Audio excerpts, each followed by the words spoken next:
When you think of Cedar Fair, you think of Cedar Point, Carowinds, Canada's Wonderland, and Kings Island. Nobody thinks of Michigan's Adventure, Valley Fair, Worlds of Fun, and Dorney Park. Those parks that I just listed are by no means bad parks. In fact, they all boast some solid attractions.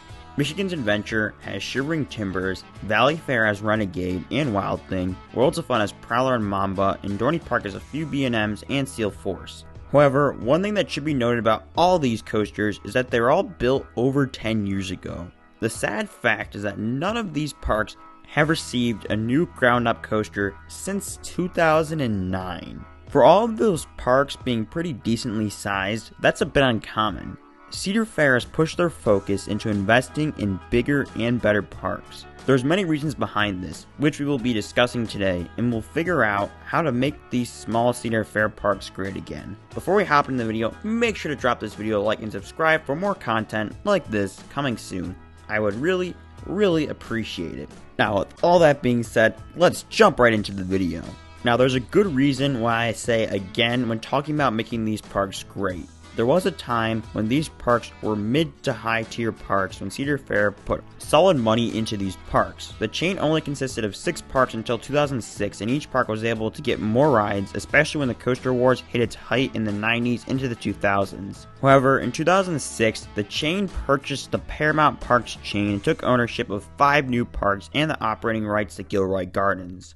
Most of the Paramount parks had bigger markets than the chain's current parks, so Cedar Fair gradually shifted their focus to those parks. By 2010, investing in the smaller parks had looked to become an afterthought to the chain. They went on to give all of the parks that were in the Paramount chain giga coasters other than California's Great America. However, that park will receive heavy investments later on in the future. Cedar Fair has really hung these parks out to dry ever since the purchase of the Paramount Parks. This has caused them to be very neglected over the years. I will say it does make more sense for these parks to get neglected than the ones they purchased, because some of these parks are kind of in the middle of nowhere. When I say middle of nowhere, I mean like the parks are not near giant population centers like some of the Paramount parks are. Yeah, Worlds of Fun might be close to Kansas City or Valley Fair to Minneapolis, but parks like Canada's Wonderland are close to big cities like Toronto. Kings Island's close to a bunch of major cities like Columbus, Cincinnati, Indianapolis, Louisville. There's so much more room for growth for those parks because there's so many good areas for them to draw from. And Kings Dominion, which is probably the park with the least amount of a population center to draw from, has probably gotten the least attractions ever since Paramount decided to give these parks the boot. So everything's really population based and how much room for attendance growth there really is for each park. That really brings me to my first step to help fix these parks, is finding a purpose for each park in an audience they should try to appeal to. For example, Michigan's Adventure isn't close to any giant population centers, so they should probably appeal to families and just keep the small town park kind of vibe. It does make a lot of sense why Cedar Fair doesn't want to invest in a park like this. The park already draws in solid numbers, so it doesn't give them much of a reason to try to expand on that with some giant attraction that probably won't even appeal to their audience. Now, for some parks, it might make a lot of sense to look into investing because there's still room to grow for some of these parks around the higher population centers. Some of these parks might be better off as family parks, and they should be kept that way. Now, that doesn't mean they can't expand, it just means they need to keep their focus on a certain audience and put more money into pleasing that particular audience. This is part of the reason why I don't think these parks need too much fixing. They just need a couple adjustments to the strategy to be nearly perfect.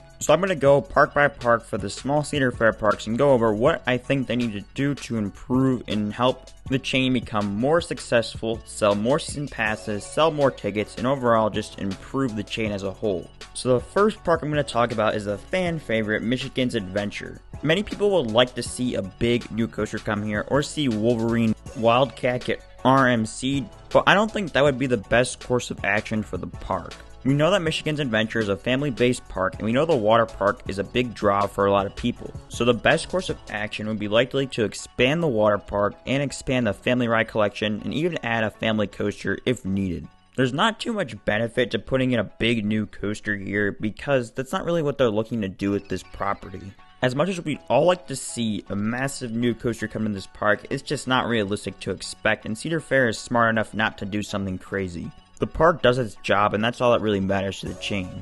Next up, we're going to talk about Valley Fair in Minnesota. I find this park to be quite a bit more intriguing because it's pretty close to a big population center in Minneapolis, but there's also another major amusement park nearby, with Nickelodeon Universe. This park is pretty interesting because it has a solid lineup of attractions, but doesn't really have anything overly new.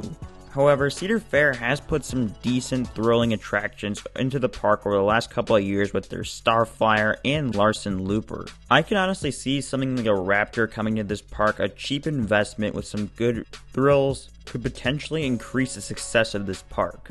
I'm not a massive fan of the idea of putting a B&M invert at this park because that would be a bit too pricey for the current attendance that this park gets. Now, something good to look at for this park would be looking at the California's Great America plan and how they expanded that park and made it a lot better. Cedar Fair made a lot of investments into that park to make it better, but they weren't massive investments like B&M's. I think that would be a good blueprint to look at for the future of some of these smaller parks. Next up, we have Worlds of Fun in Missouri. This park has a lot of potential with all the land that it has. I think it might be a good idea to try to invest in this park and be a little bit more aggressive with this park.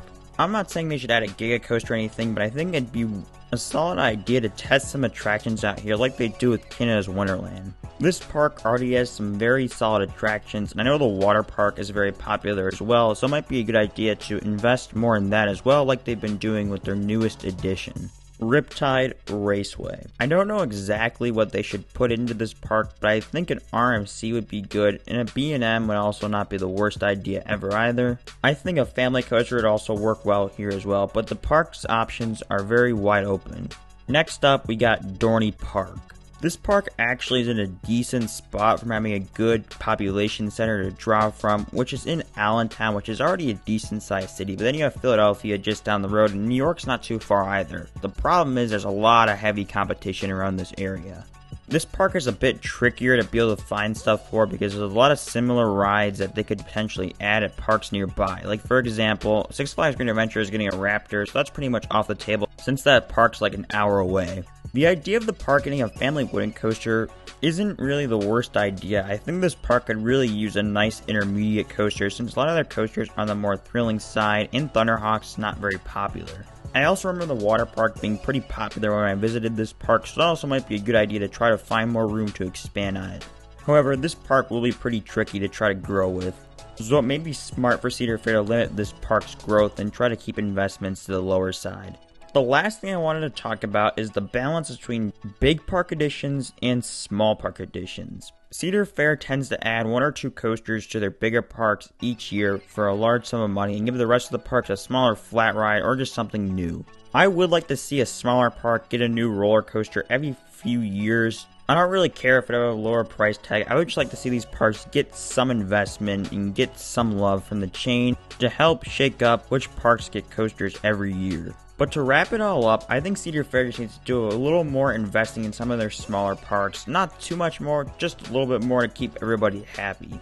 I think there's definitely a lot of room for more investments and increased profit margins for the chain as a whole. But I want to hear what you guys think. Do you guys think my plan would work well to help improve some of these smaller parks? Or do you think you have a better plan or something else that could potentially work for the chain in the future when trying to help improve these smaller Cedar Fair parks? Make sure to leave all those thoughts down in the comments below. But if you enjoyed this video, feel free to leave a like and subscribe to the channel for more content like this coming soon. I really appreciate you guys making it all the way to this point in the video. It means a lot to me. But once again, I'd like to thank you all for watching, and I'll see you all in the next video.